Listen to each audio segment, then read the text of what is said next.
Hey, welcome to Table for One.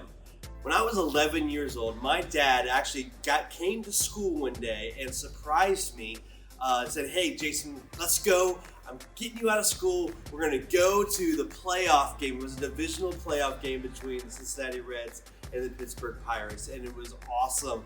I remember just so ecstatic about the ability to have access to go see this game. And anybody knows, whether it's a baseball playoffs or the Super Bowl, maybe it's a concert that you really want to go to have that ticket in your hand, to have that grants you access to go see and experience that live event. I still remember that event to this day.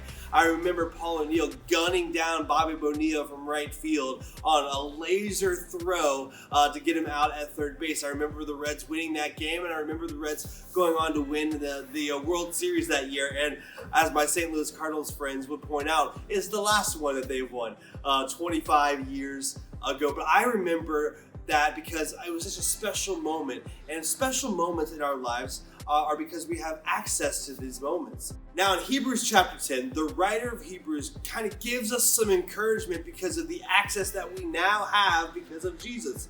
For many years, in fact, from the beginning of time until then, God had to be accessed through kind of a mediator, through a high priest, and people didn't really have access to God. But because of what Jesus did for you and for me, we actually have access to God. In fact, the writer of Hebrews says this in chapter 10, verse 19. "So, dear brothers and sisters, we can boldly enter heaven's most holy place because of the blood of Jesus. By his death, Jesus opened a new and life-giving way through the curtain into the most holy place." This was something that had never happened before. And since we have a great high priest, Jesus, who rules over God's house, let's go right into the presence of God with sincere hearts, fully trusting him.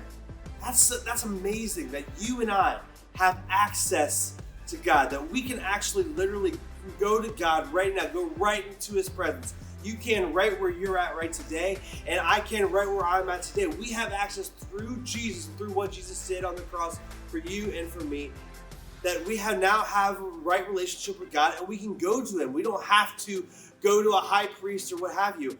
And that's kind of a scary thing when it comes to having access to God. It's exciting, but it's also scary. It's like we now have an audience with God. So for the next few moments today, I would like for you to just relish in the fact that you actually have a direct connection, a direct line to God. Direct line to thank him for who he is and what he has done for your life. A direct line to adore him for who he is, for what his character is. A direct line to confess anything that you may have fallen short of. And a direct line to really present your needs, present your desires and your requests to him.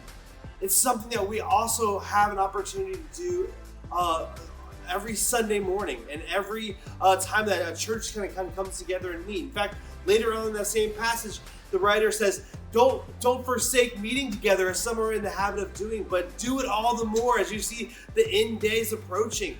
It's important for us who have access to go spend time with God.